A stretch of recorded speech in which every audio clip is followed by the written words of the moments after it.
sinal aí. Ok. Então, é com grande prazer, né? Quero parabenizar esse encontro, que é um encontro tão esperado, né? Estávamos aí... Estão dizendo que está muito baixo, mas aqui eu estou no meu volume máximo aqui. Como é que tá para você aí, Renata? Eu estou conseguindo te ouvir, Tami. Se tu mantiver o microfone acho bem perto da boca, a gente consegue. Deixa eu só virar ele aqui. Isso. Tá.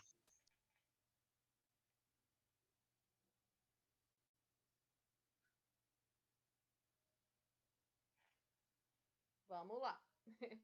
Então, é com grande alegria que eu venho participar desse encontro tão esperado. Eu digo a gente porque eu trago, né, o recado da Bianca Martins, que é coordenadora também aqui de Vitória, da Rede Bebê Vix, que por um motivo muito maravilhoso, né, ela está gestando a Letícia. E como ela... Deixa eu tentar trocar de fone só um minutinho. Tami, o pessoal está pedindo aqui que, de repente, se tu tirar o fone, pode ser que ajude. Deixa eu trocar de fone, rapidinho. Tá.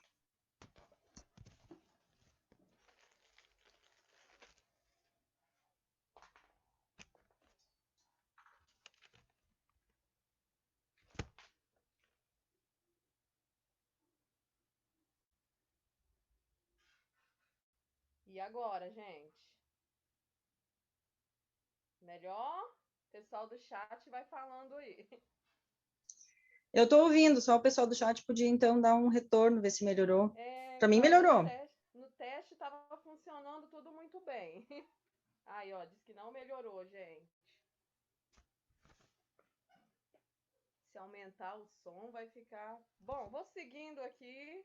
Uhum. E a gente vai... Porque na hora das meninas o som vai estar, acho que melhor, né? Então, Ok. mando lembranças da Bianca Georgia, né? Bianca Martins, que não está podendo participar hoje porque está de repouso por conta da Letícia, que é, né, que ela está gestando. E agora eu gostaria de convidar, né, para nossa mesa, que tem como título Detecção e Intervenção Precoce e Gestão em Políticas Públicas. Eu vou chamar a Silvia Carla Andrade e a Maribel de Sales de Melo, tá? Enquanto elas vão chegando aqui para participar com a gente da nossa mesa, eu queria passar algumas informações bem importantes para o bom andamento do nosso, né, encontro. Cada fala terá duração de meia hora, né, 30 minutos, e após as duas falas, a gente vai ter o debate, né, que está tão rico o nosso debate, então a gente pede para que vocês sigam, né, os horários, para que a gente possa aproveitar esse momento. Os outros informes que eu queria passar é que após a mesa 3 não teremos intervalo. Então, encerrando essa roda, né, de conversas 3, a gente já vai direto para a roda 4. E ao final do nosso encontro de hoje, a gente tem a assembleia, que é um momento muito importante de discussão, de relatos de trabalho. Então, todos vocês estão convidados a participar. Para isso, é importante que vocês, quando encerrar a roda 4, façam a inscrição pelo nosso chat, né, que vai ser informar o nome e a localidade de vocês. Bom, a Maribel já chegou. Maribel, saudades. Tive o prazer de ter a Maribel aqui, né, no Espírito Santo.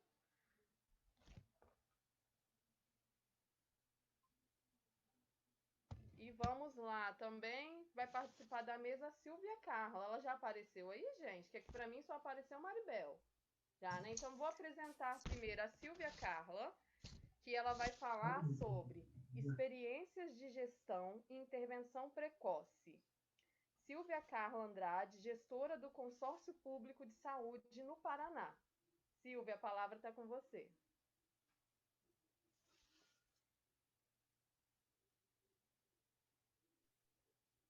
Olá, boa tarde. Estou conseguindo me ouvir? Tá tudo bem? Ok, obrigada pelo retorno. Então, boa tarde a todas e a todos que participam desse evento. Também quero cumprimentar aqui a Julieta, grande responsável por estarmos aqui nessa tarde, a Tami, muito obrigada, também coordenadora dessa mesa, também a Maribel, que é a coordenadora da Rede BD aqui no Paraná e parceira nessa mesa da tarde, e também de outros encontros e experiências nossas da gestão. Uma alegria muito grande poder estar aqui com vocês.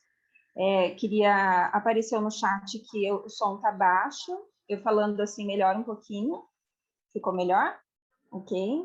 Então, quero me apresentar, eu atuo no Consórcio Público de Saúde, ele é um instrumento de apoio à gestão municipal, um coletivo de municipalidades, né, de prefeituras. Também sou estudante no programa de pós-graduação em saúde coletiva aqui na UEL, na Universidade Estadual de Londrina, e atuo em pesquisa no tema do planejamento e gestão de políticas públicas e nas relações federativas no campo da saúde.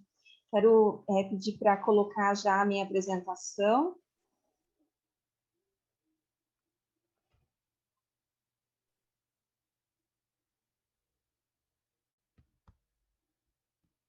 Aí, pode passar mais um.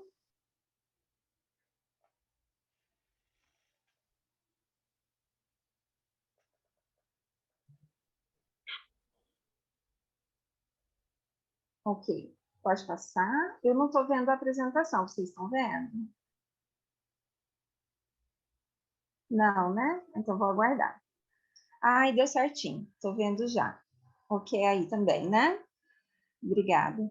Então, quero iniciar essa fala com algumas declarações de agradecimento, inicialmente aos povos originários aqui do nosso país, né? Em especial nessa semana em que a gente comemora a invasão, né, dos povos e a miscigenação também de etnias no Brasil, e aqueles que permitiram que houvesse vida aqui no nosso território, né, e que também pudesse haver riqueza e compartilhar de culturas, de experiências, de conhecimentos. Também agradeço a todos aqueles que vieram antes de nós e que lutaram pela construção das políticas públicas que atendam aos interesses sociais, aos que nos precedem na gestão pública, em especial na saúde, aos que lutaram pelo movimento pela reforma sanitária e pela Constituição do SUS.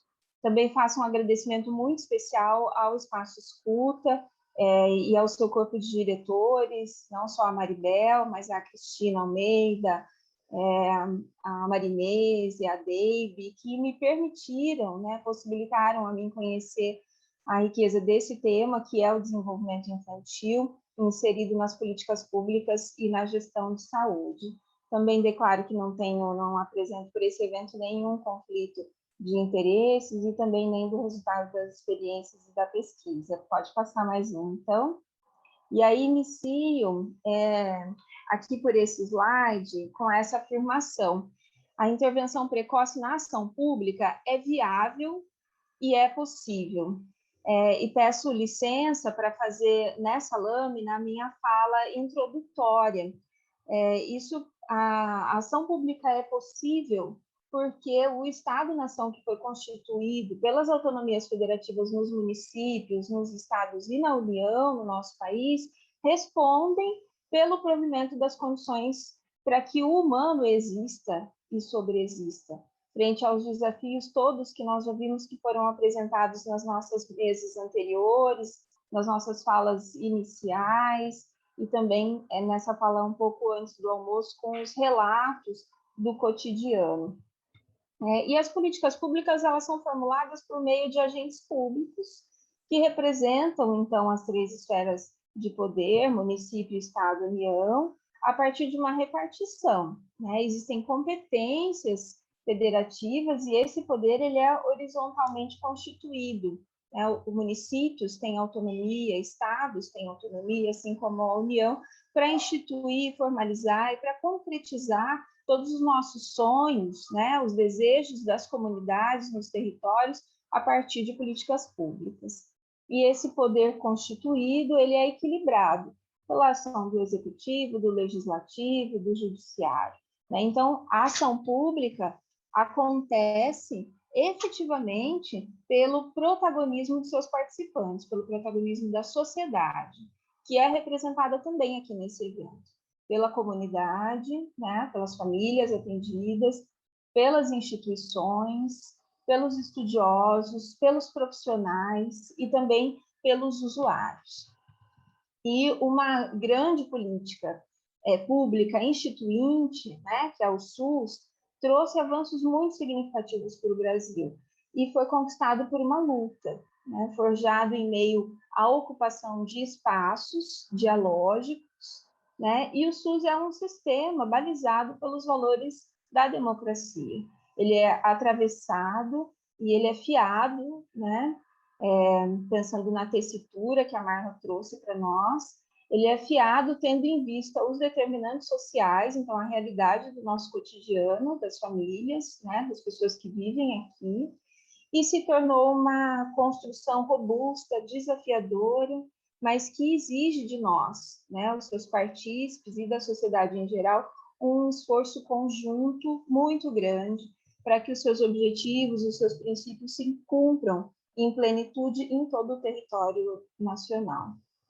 E a ação pública em favor do outro, né, em favor de todos nós, é constituída não por iniciativas individuais, mas ela precisa acontecer em meio à ação coletiva, né? A ação coletiva é um projeto onde nós deixamos as nossas individualidades para participar de uma nova e unificada construção.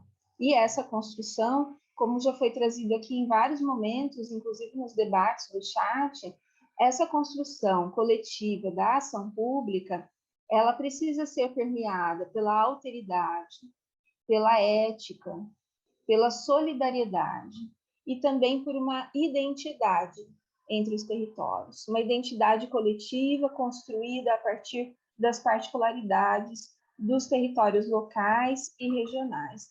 E muito mais ainda nesse momento em que nós vivemos retrocessos importantes à democracia e ao desmonte do SUS no nosso país. Então, com isso, eu faço uma introdução para colocar em duas etapas essa fala que eu trago nessa tarde. A primeira delas, ela se remonta a como e onde, né, em um primeiro momento. E na segunda etapa, aí a gente vai falar sobre especificamente um caso de uma experiência, então, como foi possível fazer o coletivo da ação pública acontecer aqui em um território regional e uma região de saúde que é chamada de Médio Paranapanema. Então, nessa primeira etapa, eu gostaria de pedir, já que pode passar para o próximo slide, para responder, então, nessa primeira sessão, como e onde, a gente começa de onde partimos, né? A gente parte da Constituição Federal, da Carta Magna, das pactuações legais que a sociedade coloca para a infância, né, como uma prioridade.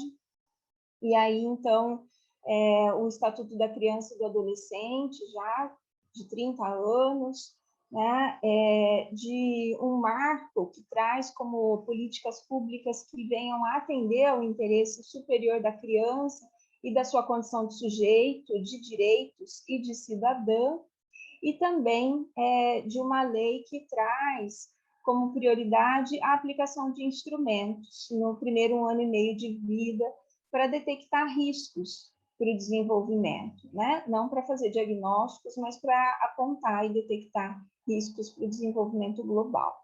Pode passar.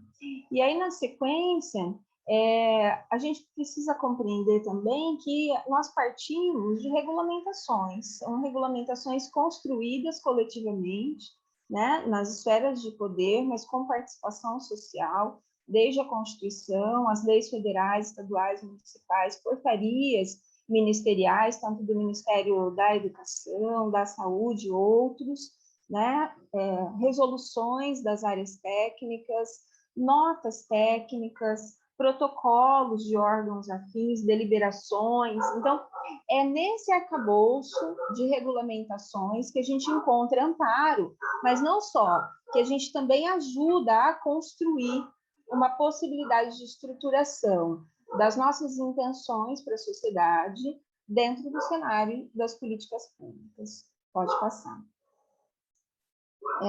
E elas podem, então, acontecer em diversos setores, na saúde, na educação, na assistência social, né, nas políticas para a mulher, nas políticas para as famílias, para os idosos, para os povos originários, né? Então, nós encontramos espaço para falar do desenvolvimento infantil, para falar das questões que são caras para nós, em todas essas áreas de construção de cenários de políticas públicas.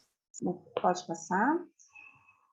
E aqui eu trago alguns atores, então, né? Então, a gestão pública municipal, estadual e da União, nesses cenários que a gente tem oportunidade de participar da construção das políticas públicas, de apoiar por meio de debates, da indução, né, e da participação social. Também conselhos de representatividade dos gestores públicos, como é o caso de conselhos de secretários de saúde, associações de prefeitos, outras organizações de representatividade da ação pública, mas também em entidades de terceiro setor, na participação de empresas privadas que são credenciadas ao Sistema Único de Saúde, nos observatórios de políticas públicas, né, nas ações integradas dos ministérios públicos, defensorias, juizados especiais, diversos conselhos da ação pública e também nos movimentos sociais. Pode passar. E as estratégias, então, que existem, né, que acomodam, que acondicionam, ou ainda que nos incentivam a criação de novas estratégias e equipamentos na saúde, nas unidades básicas de saúde, em ambulatórios de atenção especializada, nos hospitais, nos CEMEIs, né, no Centro de Educação Infantil, municipais, privados, da associação pública ou mantidos por entidades filantrópicas, em escolas de ensino fundamental, né, tanto municipais, estaduais, como é conformado no federalismo aqui no Brasil, e também em equipamentos voltados para as políticas envolvidas na assistência social, né? CRAS, CREAS, Centros de Atendimento à Mulher, casas-abrigo, casas de acolhimento provisório. Então, são diversos espaços e territórios, equipamentos e estratégias em potencial para a ação pública se efetivar. Pode passar. E existem uma série, né, de desafios nesse sentido, claro. O primeiro deles trata da descontinuidade. Então, políticas públicas, elas se desconstroem, se fragmentam nas 3 esferas de gestão, né, devido, claro, a um fator bastante importante da nossa organização, que é o período de gestão, né? Então, nós temos eleições municipais a cada 4 anos, mas elas são intercaladas por gestões de governos estaduais e também eleição de novos presidentes, e tudo isso interrompe, causa uma descontinuidade importante nas políticas públicas que são pensadas, construídas, tecidas, né, e executadas.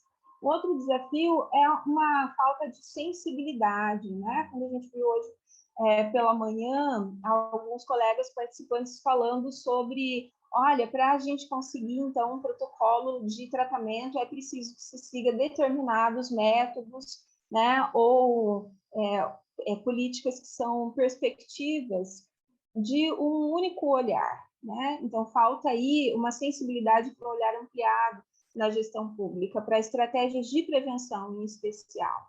E também o terceiro desafio é o financiamento, que é disponibilizado normalmente por mecanismos de indução de políticas públicas e faz com que estados e municípios passem por uma crise ética muito difícil, né? Então, tratar das necessidades do nosso território, das necessidades das pessoas que convivem aqui localmente conosco, ou atender às políticas ministeriais que estão distantes, muitas vezes, das nossas realidades. Pode passar o próximo. E aí eu queria trazer uma reflexão importante, porque o foco, né, da implantação de políticas públicas pensados por todos nós aqui participando desse evento, ele tem um território, né, ele tem um local. De qual território, afinal, nós estamos falando, né? Então, um dos principais desafios de todos os tempos, desde a criação do SUS, por exemplo, é a regionalização. E claro que isso ocorre também em outras áreas fora da saúde. Mas pensar em políticas públicas, não para as individualidades municipais, para as grandes localidades, para os grandes centros, onde estão as universidades, né, de um único município, mas é preciso pensar em territórios regionais, considerando também as especificidades das pequenas localidades e que ficam à margem das políticas públicas mais transformadoras, né? E que ficam extraídos, né? Pequenos municípios, pequenos territórios ficam extraídos da possibilidade de desenvolvimento das suas urbanicidades. Então, pensar em um projeto novo, em uma política pública a ser implantada ou uma iniciativa, ela tem um local que precisa ser pensado, e esse local é uma região, é todo um conglomerado de municípios e um território que tem uma identidade, mas é algo mais ampliado do que simplesmente um município. Pode passar mais um. E como começar, né? Então, a gente pode começar pensando em analisar as necessidades dos territórios, em disseminar o conhecimento, né? Saberes que estão sendo disseminados aqui nessa sala hoje, a partir da Rede BB, e que nem somente em encontros a gente tem oportunidade de viver, mas disseminar além muros, né? Então, levar esse conhecimento em uma formação aplicada, onde as políticas públicas acontecem efetivamente. Estar em articulação com a sociedade, né? Então, as famílias precisam compreender e elas participarem também da ação coletiva, que as famílias possam solicitar essa forma de acolhimento. A articulação com entes da gestão pública, né? Gestores públicos, 80% dos municípios do Brasil têm até 20 mil habitantes hoje. Então, gestores públicos têm muita limitação no acesso a informações, inovações, olhar ampliado, a detecção, a intervenção precoce. É preciso que essas informações cheguem aos gestores municipais, aos gestores estaduais, ao Ministério da Saúde, às áreas técnicas efetivas, né, de construção de políticas, aos conselhos de saúde, aos conselhos locais, às reuniões de comunidade. E também é importante que a gente participe da organização de espaços e de instrumentos para a oferta de serviços que sejam adequados e que sejam oportunos para a ação pública se concretizar, né? Então, que a gente possa se aproximar dos espaços onde ocorrem as ações de acolhimento social, de acolhimento das pessoas, né? Então, da unidade básica de saúde, nós precisamos estar lá perto. Das escolas, creches, né? A Julieta fala muito desse termo creche, né? Que é da minha época, e então nós precisamos estar dentro dessas estruturas, né? Próximos a esse território, com troca de experiências e compartilhares, mas o nosso foco da ação pública também precisa estar na organização desses espaços e desses instrumentos para que se possa oferecer um serviço adequado e oportuno. Pode passar. E aqui eu passo, então, para a segunda parte desse relato, que é uma experiência que significa, uma experiência que traz um significado e que trouxe resultados muito importantes para o nosso território aqui na região de saúde. Pode passar mais um. Então, trata da viabilidade da ação pública nas diferentes esferas de gestão.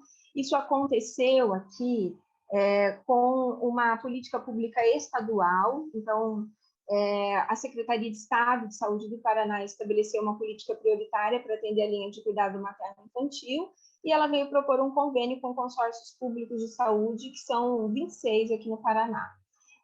Cada um deles atua em uma determinada região de saúde, são 22 regiões de saúde no estado, para atenção ambulatorial especializada para bebês e para gestantes. E o Sismepar, ele atende uma dessas regiões, são 21 municípios, cerca de 1 milhão de habitantes, foi conveniado, então, a Secretaria de Estado nessa oportunidade. Pode passar.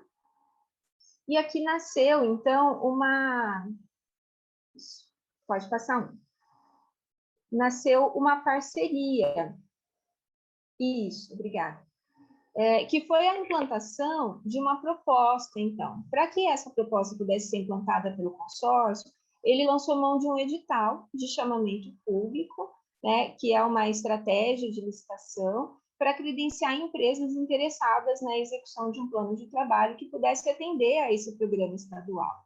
E aí nós tivemos, então, um grande presente, que foi a chegada do Espaço Escuta, né, um centro interdisciplinar que faz avaliação e também tratamento dos problemas do desenvolvimento, muito conhecido já no Brasil todo. É um centro de referência em informação e cuidado, implantado aqui em Londrina, que atendeu ao chamamento público, então, e foi credenciado junto ao SUSMEPAR para atender esse programa estadual. Pode passar. E aí nós nos demos conta, então, de que a política pública ela estava se encontrando com um grande projeto. O programa estadual ele teve como objetivo principal a melhoria dos indicadores de cobertura de atenção materno-infantil e a redução dos índices de mortalidade também materno-infantil. Pode passar mais um. E aí aqui tem uma contribuição também, né, no livro que já foi citado bastante hoje, quando algo não vai bem com o bebê. Que indicadores são esses, né? Então, indicadores que realmente importam. Estabelecer uma política pública em cima da razão de mortalidade materna, né, dos óbitos evitáveis, da mortalidade infantil, isso é muito importante. Mas também os problemas do desenvolvimento das crianças, eles percorrem um caminho e um cenário que precisa ser desnudado. E é ali que nós precisamos encontrar, então, forças para estruturar políticas públicas edificantes, né, a partir das questões clínicas, orgânicas, a partir dos determinantes sociais, a partir das condições de vida das pessoas, mas que alcance também de forma significativa os riscos psíquicos que envolvem o bebê e a sua relação com o outro. Pode passar. Silvia? Oi? Oi? É a Tami aqui, você tem mais 5 minutos, tá bom? Ah, tá bom, eu vou apressar. Você tem mais 5 minutos de fala. Tá bom, bem. Obrigada, querida. Imagina, eu vou apertar aqui. O objetivo, então, específico do programa foi a implantação desse ambulatório de atenção especializada, que foi feito em parceria com o Espaço Escuta, denominado Centro Mãe Paranaense, para atenção ao bebê, mãe e família. Pode passar mais um. E aí, para esse serviço, um novo olhar. Então, a partir dos pressupostos da psicanálise, com foco no desenvolvimento global, na estimulação e na intervenção precoce, na clínica com bebês e com as famílias, o projeto foi desenvolvido pelo Espaço Escuta, considerando a expertise e a experiência clínica que o grupo tem, e o planejamento foi feito de uma forma pactuada, a partir de protocolos e rotinas, então, numa instância oficial do SUS, que é a CIR, a Comissão Intergestores Bipartite Regional. Pode passar mais um. Os resultados, né? Então, a gente conseguiu aqui um grande feito, que foi a implantação de um centro de referência especializada no cuidado integral da gestante e do bebê, de até 2 anos de idade, com riscos psíquicos ou problemas para o desenvolvimento, por meio do cuidado interdisciplinar.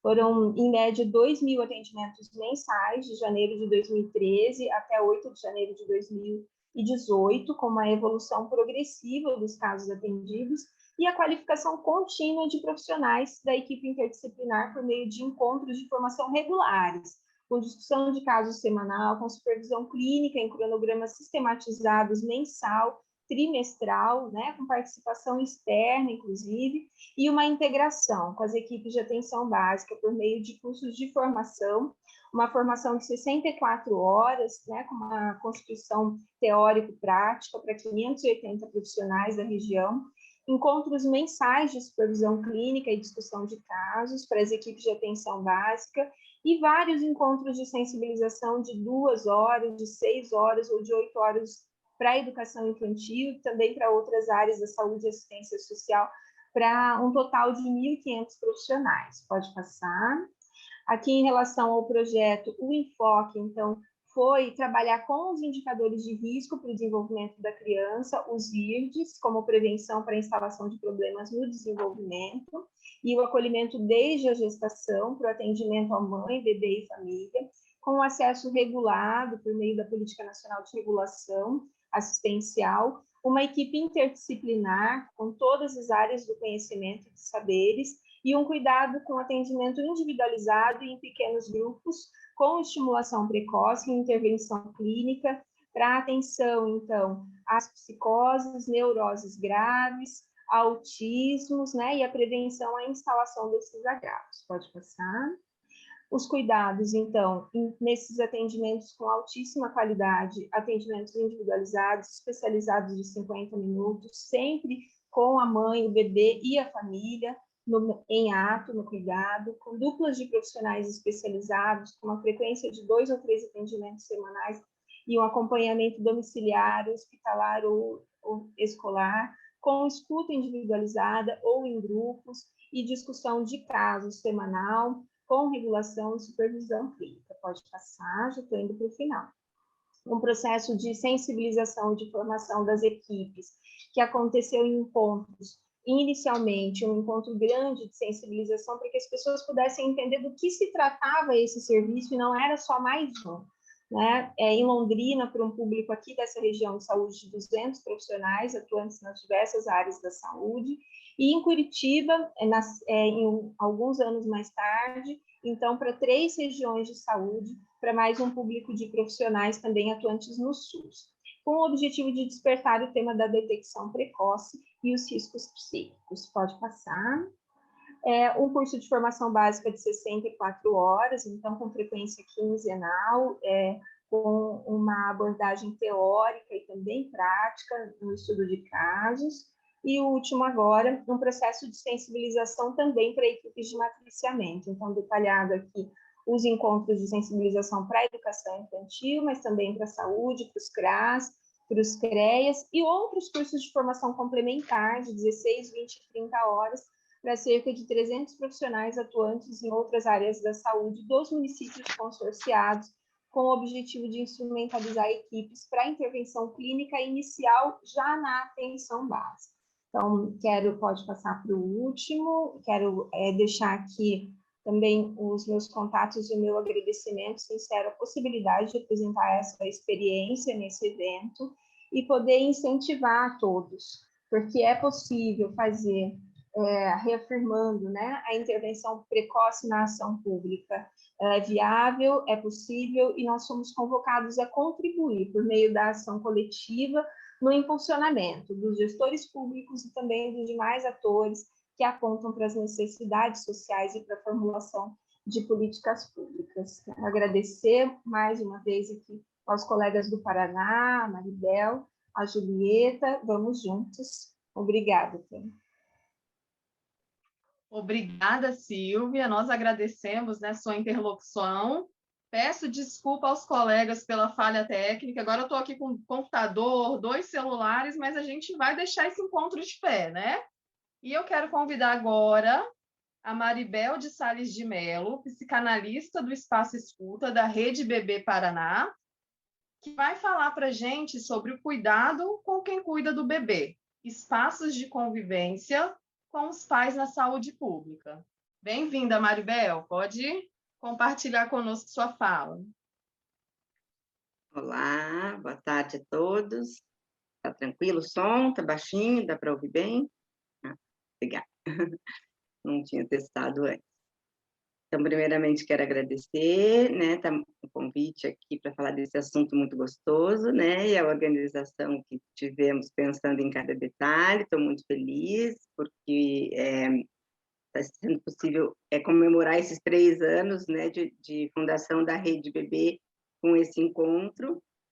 Ao longo desses 3 anos, conseguimos organizar vários encontros, vários trabalhos, mas uma questão que apareceu aqui nas discussões, que eu achei bem importante, foi que quando a gente se reuniu com 60 profissionais que já vinham com uma formação permanente, um aprofundamento a partir da psicanálise, envolvendo profissionais de várias áreas, como temos aqui, né, no encontro hoje, uma das questões que me chamou a atenção, que apareceu na maioria da fala dos profissionais, nesse primeiro encontro da Fundação da Rede Bebê, foi que todos os profissionais vinham fazendo trabalhos fantásticos nos seus territórios, mas muito sós, né, muito solitários, e a possibilidade, então, né, da construção da rede foi algo muito importante, onde todos nos encontramos aí com essas mesmas questões, e podemos compartilhar todos esses trabalhos, né, que inclusive a gente está apresentando aqui, e também, lógico, né, aqui no livro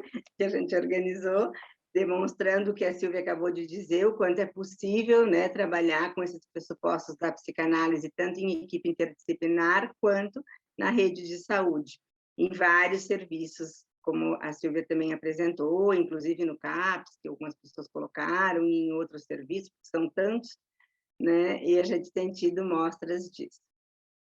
Também apareceu a questão, né, que é o meu tema, que é a importância de não só cuidar dos pais, né, que os bebês cuidam, mas também cuidar de quem cuida dos pais, cuidar dos profissionais, das equipes, né, de saúde, de educação, que também vem aí numa construção, principalmente nesse momento tão difícil em que nos encontramos, né, em função da pandemia, e que vem de encontro ao que vamos discutir aqui, porque os pais já vinham, a gente já observava que as famílias já vinham há muitos anos aí muito desamparadas nos cuidados com seus filhos, muitos solitários, e nesse momento agora, os bebês que estão nascendo nesse momento, isso tem ficado ainda mais preocupante, né? Vamos realmente nos encontrar com o que a Marla falou, com uma demanda ainda maior, já estamos, né, nos encontrando. Mas a ideia dessa rede é mostrar que precisamos juntar forças e propor mais ainda, né, espaços e trabalhos que deem lugar, então, a essa intervenção o quanto antes. Tá? Vou pedir, então, para passar as minhas lâminas, até para poder seguir um pouco o tempo, porque senão a gente acaba... pode passar? Passando do tempo, né, porque é muito rápido.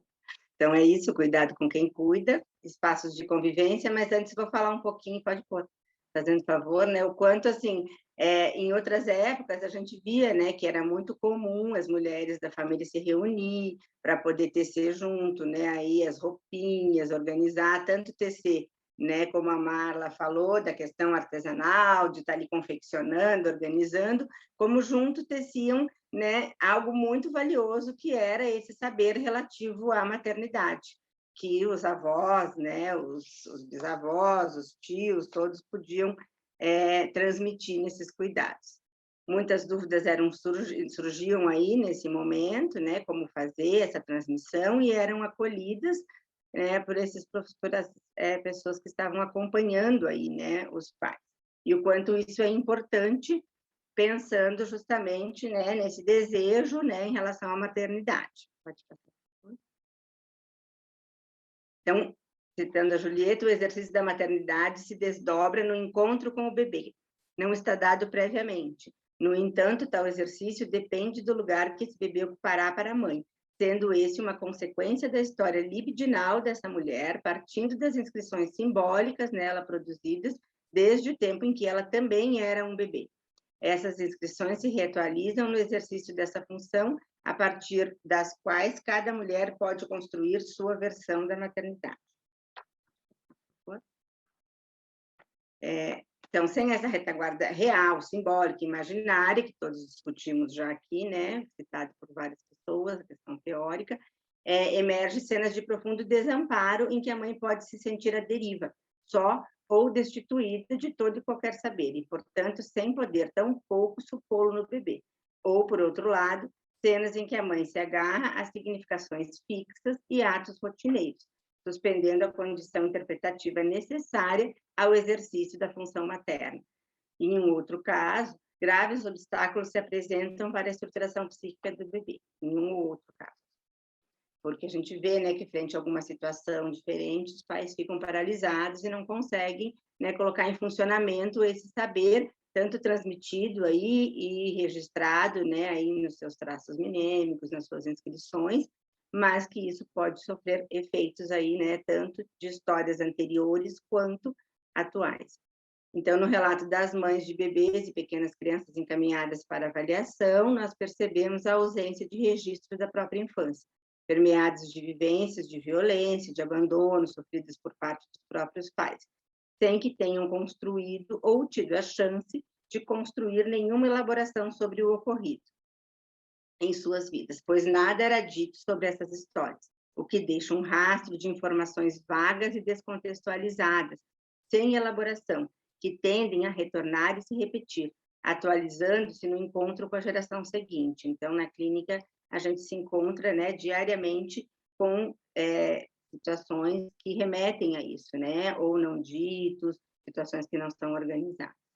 Então, como eu já disse, a família vem, né, muito desamparada nos últimos anos, e em função da pandemia ainda mais, mas já também a gente observava, né, que tinha famílias que estavam exercendo aí a sua função sem estar muito próximo da família, né? Outros tantos por não poder se dedicar aos cuidados com o bebê como gostaria, devido à sua jornada de trabalho muito longa, né? Ou às vezes por ressentirem-se de não partilhar de nenhum espaço coletivo, na medida que não são admitidas em trabalhos com horários mais flexíveis, encontram-se de modo extremamente solitários com seus bebês. Então, era algo que a gente já observava antes da pandemia, né? E agora, claro que isso se acentuou. Pode passar. Não poder contar e até mesmo ao deixar de considerar importante a transmissão geracional, os valores, as tradições, a cultura que permeia e sustenta o tecido simbólico de uma família, os pais, quando conseguimos utilizar esse termo no plural, o que não é o que ocorre em muitos casos, deixam de contar com significantes fundamentais para a construção da função materna e paterna, bem como de laços que lhes permitam desdobrar um saber fazer dos cuidados do bebê, apoiado em experiências compartilhadas com avós, tias ou comadres, como já foi falado hoje. Pode passar. A sustentação de uma vivência pela palavra, pela construção de narrativas, é fundamental para que ela se torne uma experiência que permita resgatar uma transmissão entre gerações, ao mesmo tempo em que se abre lugar para a geração seguinte, para o bebê que está por vir, sustentando para ele um lugar de filiação. Todas essas transmissões deveriam acontecer, né, espontaneamente, na família, justamente apoiado, né, em toda essa troca que foi falado anteriormente.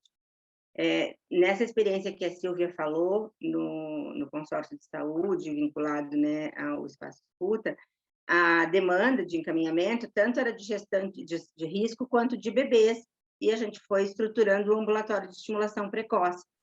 Mas a gente fez também essa formação, como a Silvia também colocou, né, com os profissionais que iriam encaminhar os bebês, uma formação com 64 horas, apoiada em pressupostos da psicanálise, com base em Freud, Lacan, Vergès, Alfredo Jerusalimsky, doutor Manoni, todos os autores que a gente vem discutindo aqui, né, o que dá mostras, né, dessa apropriação, a apresentação dos colegas já de outras áreas aqui, as pediatras e a própria Silvia, o quanto é possível que essa transmissão possa acontecer, porque a gente vai vendo o quanto eles vão se apropriando, né, desses conceitos. Então, foram acontecendo encaminhamentos cada vez mais cedo, bebês com 20 dias, com 1 mês, 2 meses, e muitas vezes a gente observava que algo não ia bem nessa relação, o bebê estava apresentando alguns sinais de risco, mas ainda não era o caso de ser tomado em estimulação precoce.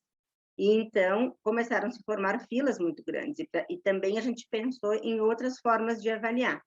Apoiada na experiência da Françoise Doutor, das Casas Verdes, a gente pensou em espaços de convivência, não com a mesma proposta exatamente, porque a ideia dela não era uma intervenção clínica, mas a gente pensou como uma avaliação e uma intervenção, e depois também foram se desdobrando outras propostas dentro, né, do próprio grupo. Pensando justamente na importância dessa troca, que não aconteceu em muitos casos com essas gerações anteriores, onde os pais poderiam ali trocar essas experiências, apoiados numa dupla de profissionais, que iria fazer um alinhavo em relação ao que estava acontecendo, para que eles pudessem ir se reorganizando nas suas funções. Pode passar, por favor.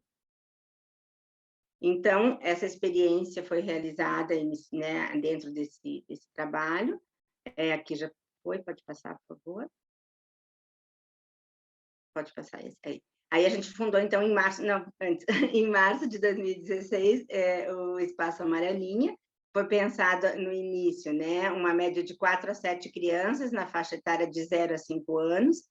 Era 0 a 3 nesse programa, mas depois a gente incluiu os maiorzinhos, pensando em intensificar os casos de crianças mais graves que já recebiam atendimento individual. Era uma outra categoria de grupo dentro do Espaço Amarelinho, que depois eu vou explicar.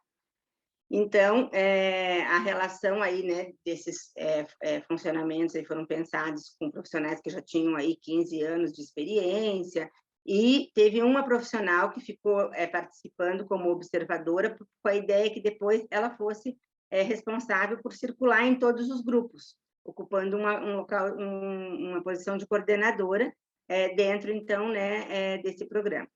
E, então, foram estruturados 4 grupos por dia, porque, então, a gente já tinha 100 famílias aí, né, que seriam indicadas, né, para começar esse trabalho, e eram 12 profissionais de várias áreas, com experiência no trabalho com bebês, muitos já haviam feito a pós em estimulação precoce no Mídia Coreá, e mais 33 estagiários dos cursos que o Espaço Escuta oferece, que tem cursos de 2 anos, de 1 ano e meio. Então, foram tomados os seguintes critérios, né? Eram escolhidos os grupos para as crianças levando em conta os sintomas que tinham sido encaminhados, o funcionamento psíquico da família, a idade da criança e o período que os pais poderiam estar presentes, que a importância era trabalho com a família também.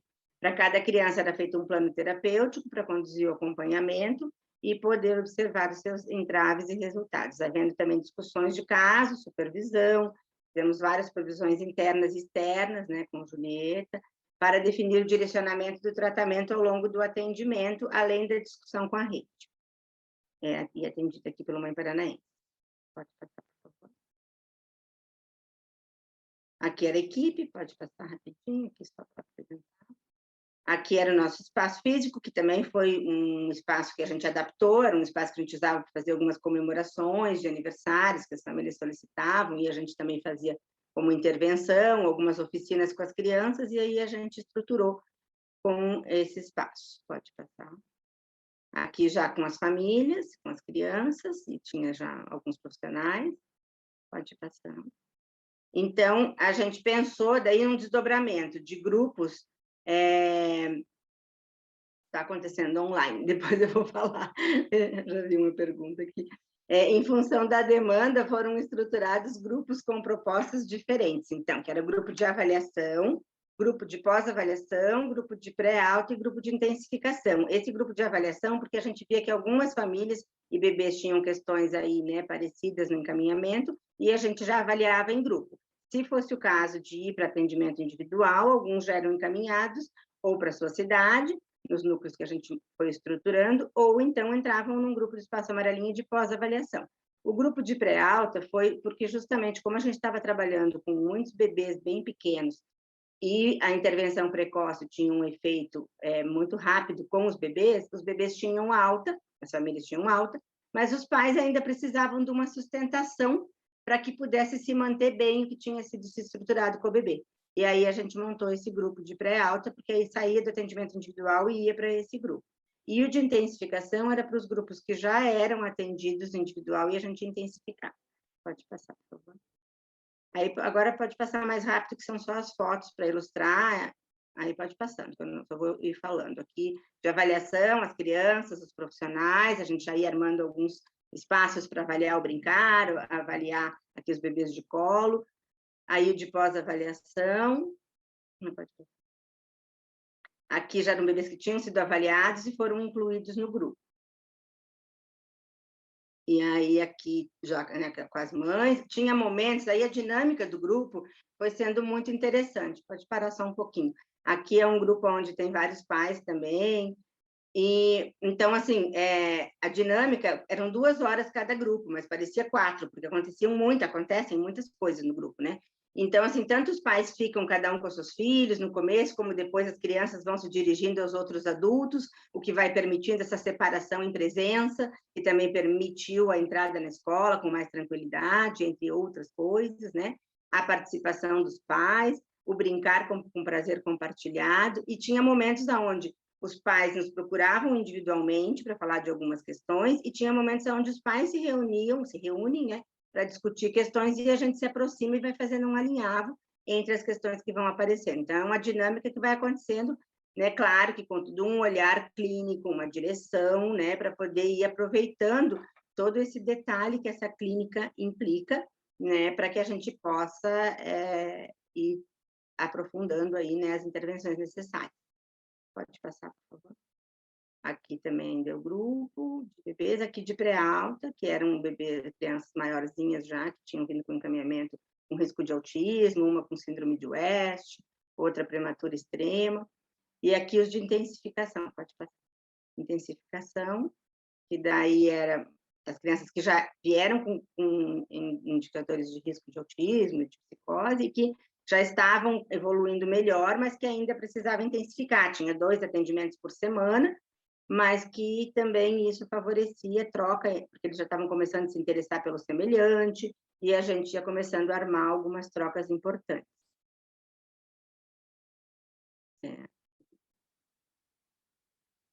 Aqui as mães conversando, que eu falei, aqui aniversários, aí já iam aparecendo questões alimentares, questões do desmame, né, as crianças já se alimentando. Pode pôr que aí um videozinho, por favor. Aí é só uma cena das mães, cada uma na ponta ali, né, podendo compartilhar um prazer nesse brincar. Não sei se vai passar, se não passar, tudo bem. Mas elas fazem uma brincadeira ali e aí elas aqui vão armando esse tempo aí do brincar. Eu quero mais forte do que ela. Ah, você... Vai lá, Você tem que tomar cuidado dela. Eu quero mais forte. Você tem que cuidar dela, para não machucar. Vai. É bem rapidinho, só esse vídeo que eu coloquei, tem muitos, mas não daria tempo.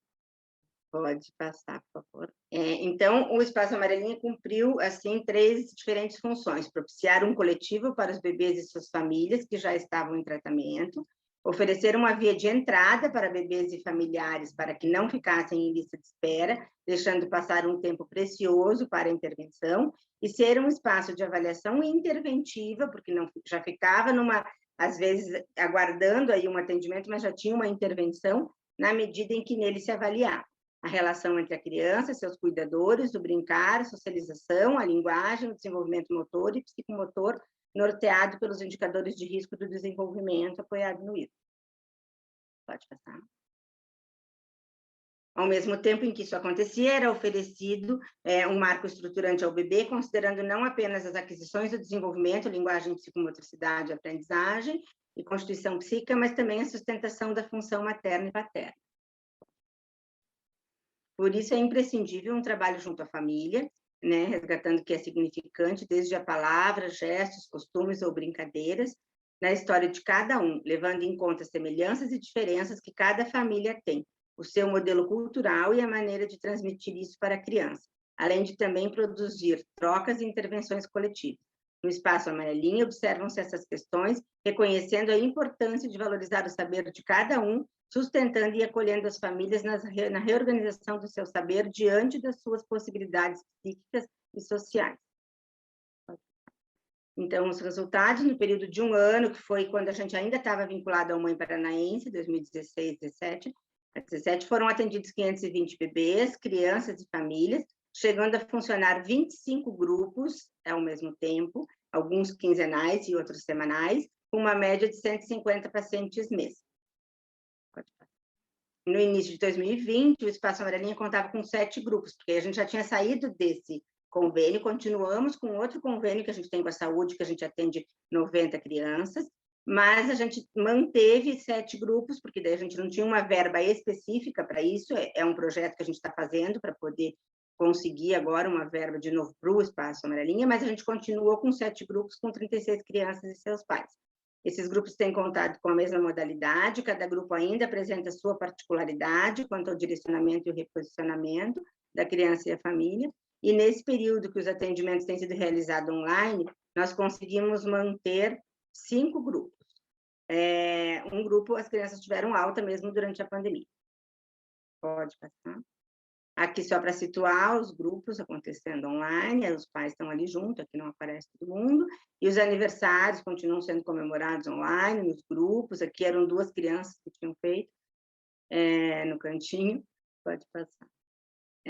Ao longo dos trabalhos de 4 anos, foi possível observar a evolução dos casos com maior socialização, à medida que as crianças e seus pais se sentiram mais pertencentes ao grupo, as crianças buscando autonomia e conseguindo resolver seus conflitos entre seus pares. O desenvolvimento da fala, troca pelo faz de conta, construções do brincar simbólico e imaginário, o interesse pelos pares, a relação com o semelhante. Os pais organizando as suas funções entre as regras e limites e diante de sua relação com os filhos, sustentando a ausência e presença. pois muitas crianças ainda não estavam na creche por insegurança dos pais. E essa entrada daí foi mais tranquila. Sustenta a importância desse passo a passo, em que a ausência aconteceu enquanto a criança brincava longe dos pais. Possibilitou que muitas crianças entrassem na creche, e por isso os pais conseguiram sustentar esse passo, dar a palavra a esse novo momento.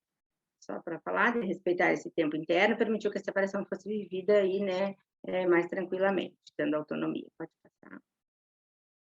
Possibilitou também que os pais construíssem uma relação fora da instituição, então os pais começavam a se encontrar, marcavam passeios, visitavam um a casa do outro, as crianças às vezes conseguiam ir ficar na casa de um desses colegas do grupo, para os pais precisarem, porque eles não tinham com quem contar, então às vezes podiam levar na casa de um desses amigos, né? A ajuda de outros pais, então, que nem eu falei, e isso revela o quanto é imprescindível a sustentação coletiva de uma rede de cuidados para tornar possível a estruturação de uma criança, bem como o exercício da função materna e paterna. Em função de ser também um espaço de brincar, pensando o brincar constituinte do sujeito, né, apoiado nos jogos constituintes, nomeamos esse projeto como Espaço Amarelinha. Depois que a gente tinha nomeado, eu fui pesquisar a origem do jogo, depois de ter escolhido o nome. Encontramos que é provável que tenha sido inventado pelos romanos, já que gravuras mostram crianças brincando de amarelinha nos pavilhões de mármore nas vias da Roma Antiga. O percurso do jogo carregava nada menos do que o simbolismo da passagem do homem pela vida. Assim, o desejo do analista comparece em suas intervenções. Daí a pertinência de construir um espaço em que os cuidados dos pais com os bebês possam contar com um coletivo, ocorrendo em uma condição menos solitária. Aqui é uma citação da Julieta, e aqui, na verdade, está no texto desse livro, né? Em que o colo, o olhar, o paladar e a voz possam comparecer articulados, a palavra e a brincadeira, por meio de contos, histórias, cantigas, receitas de cozinha ou fotos de família, resgatadas e postas a circular.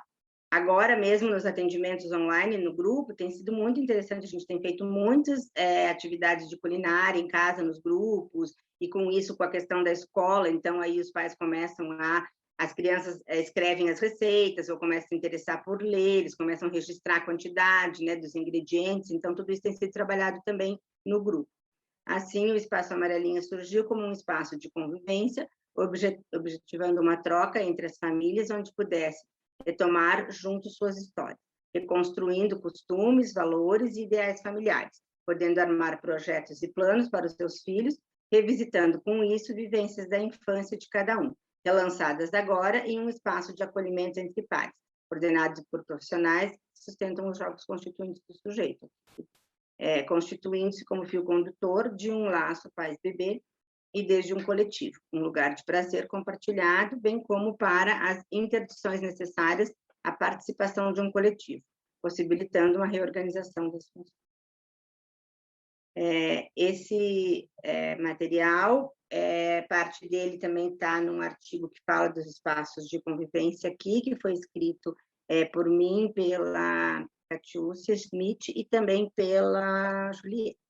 Então, ali tem mais detalhes, eu coloquei alguns recortes, né, para ilustrar, mas ali a gente fala um pouco mais sobre isso. Era isso.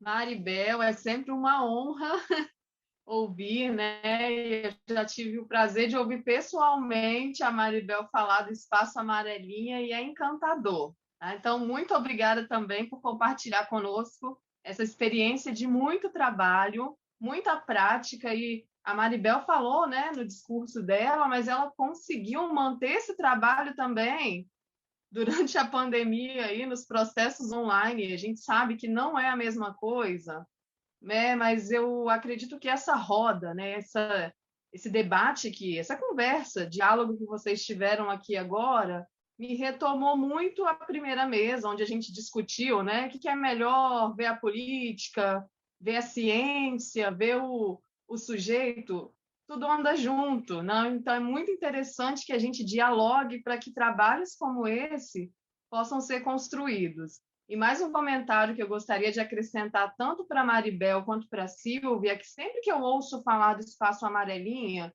me retoma na faculdade, né? Os projetos de extensão, onde era possível esse diálogo acadêmico, ciência, política, e o quanto isso é difícil, pelo menos aqui no meu estado hoje, aqui em Vitória, no Espírito Santo, e quando eu vejo a potência do trabalho de vocês, isso dá um ânimo, né, para a gente, assim, muito obrigada mesmo. Então, eu vou trazer aqui alguns comentários, o chat está aí bombando, vocês podem continuar enviando, tá, gente?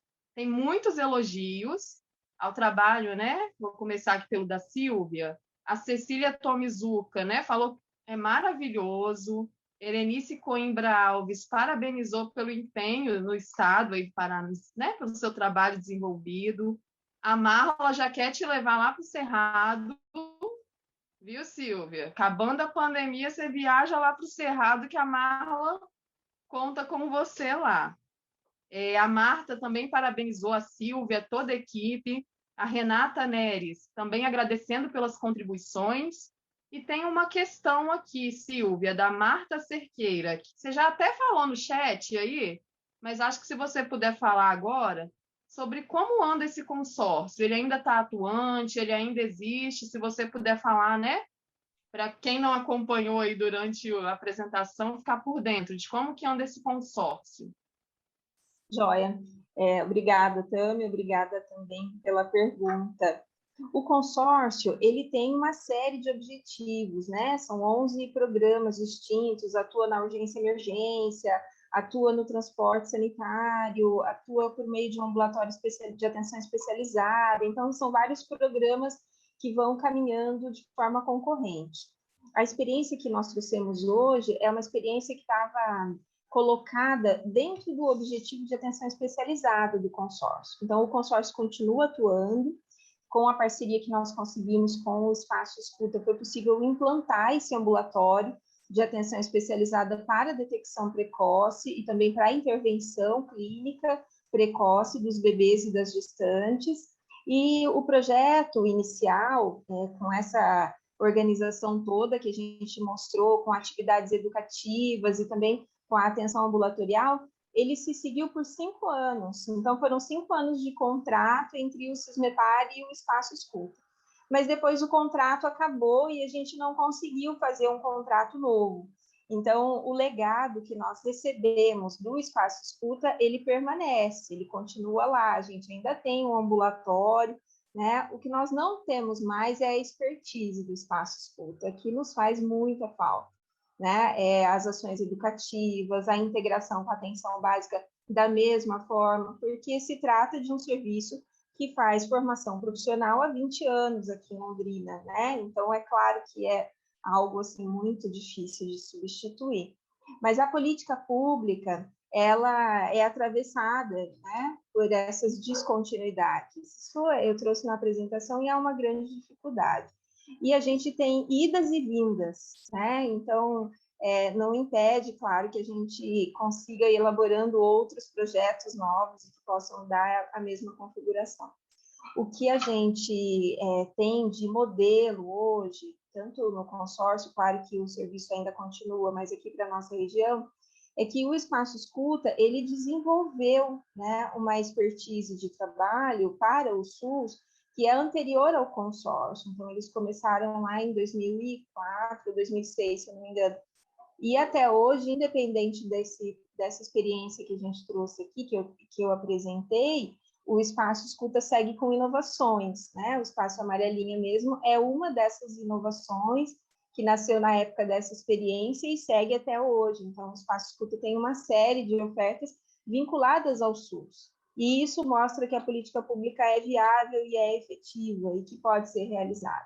Lá no Cismepar, no nosso consórcio, a gente mantém todo o serviço ambulatorial e até alguns profissionais formados pelo Espaço Escuta foram atuar nesse serviço por meio de outras instituições e de outras empresas que acabaram assumiram o contrato lá com o consórcio, né? Então, a gente não perdeu a linha da psicanálise, né? Claro que a gente perde bastante em relação ao fim da parceria com o Espaço Escuta, mas existe ainda uma tentativa, né, nessa trajetória de se manter a formação atualizada e a busca por inovações, mesmo nesse serviço que a gente mantém lá no consórcio.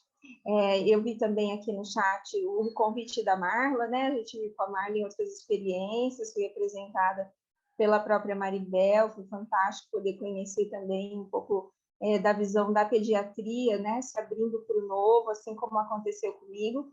Eu sou uma mera gestora de políticas públicas, né? E uma operadora, na verdade, para a viabilidade, mas essa construção ela se dá por um saber que é bastante ampliado, né? E que penetra em nós também como uma força que faz com que a gente queira mais, né? E queira avançar. Então, é claro que nós estamos à disposição para ajudar outros serviços a também implantarem experiências como essa. Eu coloco inteiramente à disposição naquilo que eu puder apoiar. Obrigada.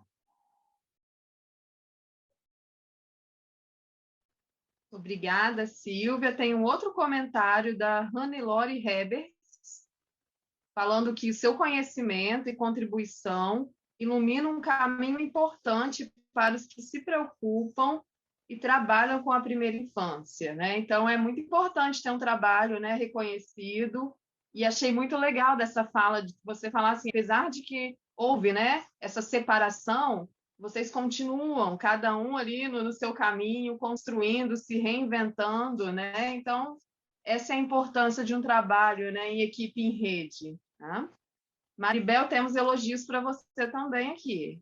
Né? A Débora Regina fala que coisa mais linda, orgulho desses trabalhos, parabéns, que todos possamos fazer algo assim com essas informações recebidas no dia de hoje.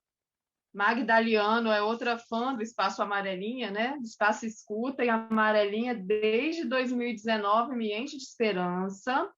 A Miriam Galho dos Santos, estou emocionada com esse trabalho, viva a vida.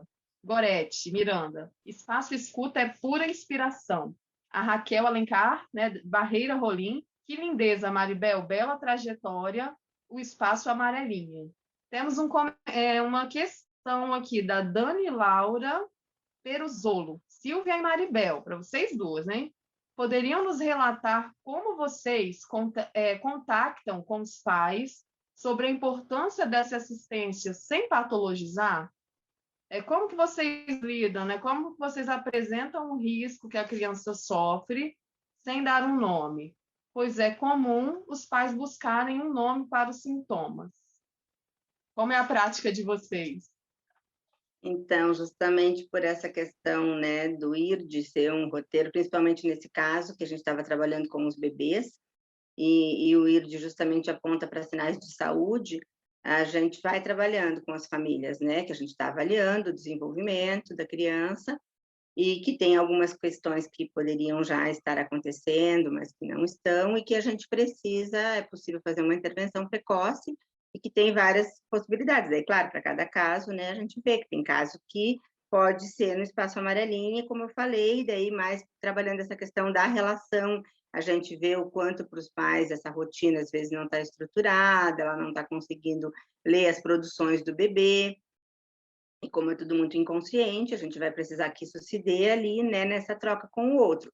Claro que teve casos que a gente iniciou no grupo e avaliou que precisaria ser retirado para um trabalho individualizado, mas teve casos que na própria troca com outros pais, um vai apontando que já está reconhecendo, né, as produções, o chorinho, fazendo uma leitura, vai organizando toda essa troca, isso já vai tendo efeitos importantes. E normalmente não tem aparecido essa necessidade. Claro que quando tem um questionamento sobre a patologia, a gente tem caso a caso, né, porque é muito específico cada caso, a gente vai apoiado, né, aí nos eixos do desenvolvimento, pensando com os pais, o que eles estão observando, o que eles entendem pelo que foi dito, porque muitas vezes eles vêm com esse nome e não sabem direito o que é, né, o que eles veem disso que foi dito no filho deles, e como a gente pode apontar ali isso, né? Então, realmente, isso ele não está fazendo, mas quando a gente convoca, ele está interessado, ele está buscando, então a gente também aponta para as produções do bebê, né, descolando isso justamente, como a Julieta falou, só, né, do que estaria sendo direcionado à patologia.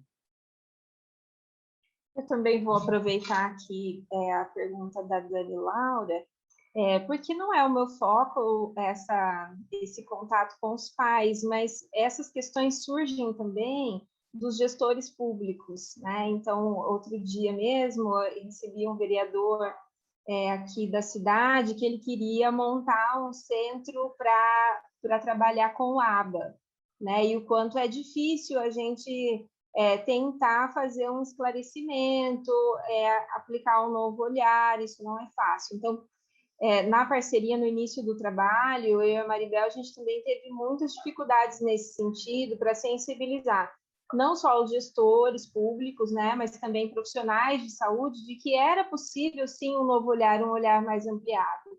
E, a partir daí, a estratégia que a gente fez e que deu certo foram os casos, né? Então, a Maribel, a equipe do Espaço Escuta, a gente montou algumas reuniões com secretários de educação, com secretários de saúde, né, com os próprios profissionais, com pediatras, com profissionais de atenção básica, para a gente poder mostrar, no caso mesmo, os resultados que a gente tem, o quanto pode ser equivocado, né, antecipar um diagnóstico, o quanto as famílias podem perder com isso, e as possibilidades, né? O que é que muda quando a gente tem um olhar ampliado, o que é que muda quando é possível fazer algo mais do que o foco no diagnóstico. Então, acho que isso também é uma estratégia importante, né, para os profissionais que têm intenções, iniciativas de implantação e abertura de novos serviços, também poder levar essa mesma fala que é feita com os pais, ela também pode ser feita com gestores, com outros agentes e também com profissionais,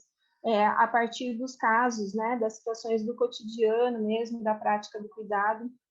No Espaço Escuta tudo é gravado, está tudo em vídeo, né, todos os atendimentos são autorizados e a gente consegue, a partir dessas apresentações de evolução do caso clínico, ter um convencimento assim muito expressivo, né? Mesmo para quem não entende nada disso, né? Eu era uma gestora pública e fui lá fazer um serviço de auditoria no Espaço Escuta uma época e me deparei com uma realidade assim maravilhosa. Então, é contagiante mesmo compreender como se dá esse trabalho. Obrigada, Dani, pela pergunta. Bom, nós temos mais um relato de uma experiência de uma colega aqui, a Bruna Fátima Galina. Ela fala que ela é psicóloga, residente multiprofissional em saúde da família e comunidade em Maraú, e ela fala que nesse serviço existem 2 turnos dedicados para a saúde da criança e da mulher, que visam ampliar o acesso e a qualificação da ação multiprofissional com a primeira infância, gestantes e puérperas. E ela está falando aqui sobre a importância, né, de promover o cuidado longitudinal em rede dessas populações. São movimentos potentes nesse território. Eu agradeço as falas inspiradoras da Silvia e da Maribel. Então, é bom ver, né, que tem outros cantos, né, do Brasil que tem trabalhos potentes também sendo executados. Isso dá muita força para a gente, hein? E temos mais 2 questões para a gente encerrar o nosso debate. O horário já está, né, chegando aí a tempo. É a Alessandra Paradelas Vilas Boas. Ela também parabeniza pelo trabalho de vocês duas e gostaria que a Maribel contasse mais um pouco sobre como foi estruturar o trabalho do Espaço Amarelinha de forma online. E a Cecília Tomizuka, ela pergunta para vocês como vocês veem uma ação como essa junto à saúde suplementar. Então, né, uma pergunta sobre a estruturação desse serviço online e outra sobre como é esse serviço na saúde suplementar. Vou falar do online, depois se quiser falar daí também, Silvia. Só retomando o que a Silvia falou, né, acho muito importante que o tempo acaba não permitindo a gente aprofundar essa questão da formação, né, mas a Silvia é o exemplo disso, porque quando ela, enquanto gestora, coloca, né, toda essa sensibilização que a gente foi fazendo a partir dos resultados, né, que a clínica pode nos dar, pensando caso a caso, que é fundamental de pensar que não é também uma técnica, né, não tem uma forma única de intervir nessa prática que nós trabalhamos, né, sempre tem que ser pensado dentro de um contexto. Então, tanto, né, no esclarecimento com os gestores, quanto depois na formação dos profissionais, quando a gente fez, e também a formação é super importante, né, também as pessoas participaram, discutindo questões de casos clínicos para ver como é que estava essa apropriação desses conteúdos, né, que são muito complexos. Mas retomando a questão, então, do atendimento online, no Espaço Amarelinha foi mais tranquilo, justamente porque os pais já trabalhavam, já participavam ali com a gente, né, nos atendimentos, e se construíam muitas atividades ali em conjunto, cafés da manhã, várias brincadeiras onde os pais começaram a descobrir o prazer no brincar, porque muitos pais não sabiam brincar, não se soltavam, não se permitiam armar, né, esse brincar com os filhos, e aí, então, isso já vinha sido construído, e a gente deu continuidade online, então, foi combinado que continuaríamos os atendimentos, né, e a gente diminuiu um pouco, começamos com 8 crianças, mas aí a gente foi vendo que era mais interessante de 4 em 4, nos grupos, para poder aproveitar melhor a participação de todos online. E então, sempre tinha também aí uma parte que possibilitava que eles escolhessem o que eles quisessem fazer. Às vezes a gente sugeria e retomava alguma brincadeira que já tinha sido feito na instituição. Mas as crianças entenderam muito rapidamente qual era a proposta, então eles mesmos pediam para organizar, né, o café da manhã, fazer lanches, né, fazer receitas, brincar com desenhos, com o que é, que alguns já estavam nessa fase, e mesmo as crianças mais graves, que ainda não estavam armando uma relação aí tão intensa com o outro, a gente ia com os pais fazendo, né, aí, esse alinhavo das produções, o que um estava fazendo, e o outro também, aí cada um também já trabalhava todas as questões que o grupo permite, né, a questão de esperar o tempo de cada um, de poder olhar para o que o outro faz, né, descobrir essa curiosidade, o interesse pelo semelhante. Então, foram várias construções que a gente foi descobrindo junto, porque também para nós era uma novidade, a gente ficou bem preocupada no início, mas foi sendo possível, né? Então, conseguimos manter. E tem alguns com bebês agora que a gente também está organizando, porque teve muitos bebês que nasceram nesse período, irmãos, né, das crianças, e que a gente tem discutido, né, entre a equipe a importância de fazer aí também um grupo com os pais e os bebês para escutá-los. Porque também os grupos só de pais a gente tem feito porque também, frente à questão da escola, né, precisa promover esse espaço para eles, né, de fala e trabalhar essas angústias e poder minimizar um pouco o que é possível. Pode, você quer responder outra, Silvia?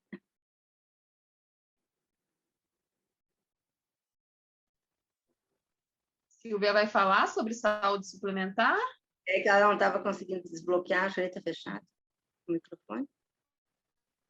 Agora deu. Pode. Obrigada.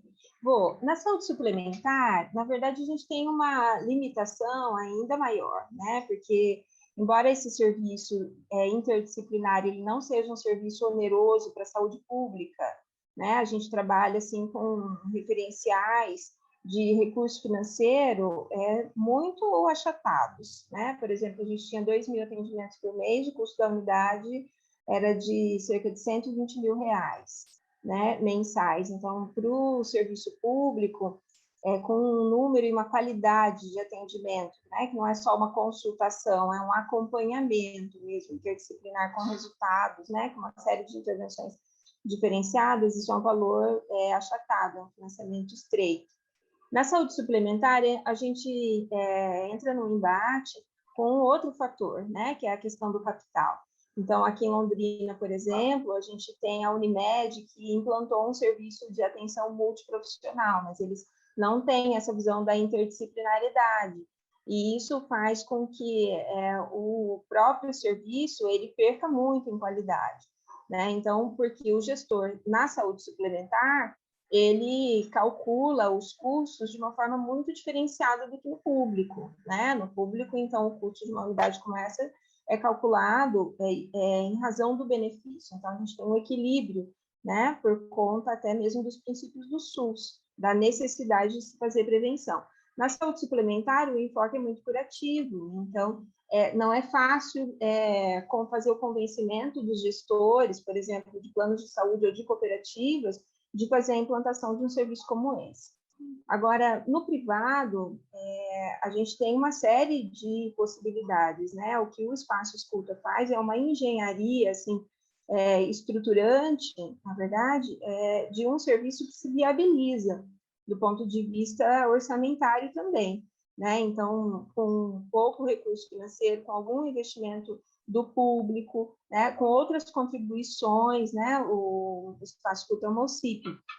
Então, com outras contribuições, com iniciativas de famílias, é possível também montar serviços no privado que possam ter essa característica, né? E também isso pode ser credenciado ao SUS, né? Pode ser contratado, por exemplo, pela prefeitura ou pelo estado, ou pode ser incorporado a programas de políticas públicas municipais ou estaduais, né? Então, é muito importante também a gente aproveitar as políticas públicas que estão postas, que estão implantadas, ou os projetos da saúde suplementar que estão dados, para que a gente tenha condição, a partir da apresentação de um novo olhar, também fazer ajustes e adaptações para se conseguir o mesmo resultado.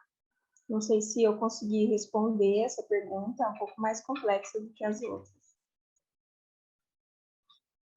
Não, foi sim, respondeu muito bem, tá?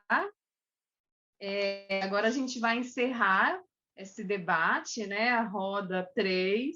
Quero agradecer novamente por vocês duas, né? Silvia Carla e Maribel Salles, compartilharem essas experiências e tirarem nossas dúvidas. Então, muito obrigada, agregaram muito ao nosso encontro. E agradeço também a oportunidade de estar aqui coordenando essa mesa, foi um grande prazer. E agora a gente vai passar para a próxima roda sem intervalo, porque tem mais coisa para acontecer hoje ainda. Obrigada e vamos continuar aqui.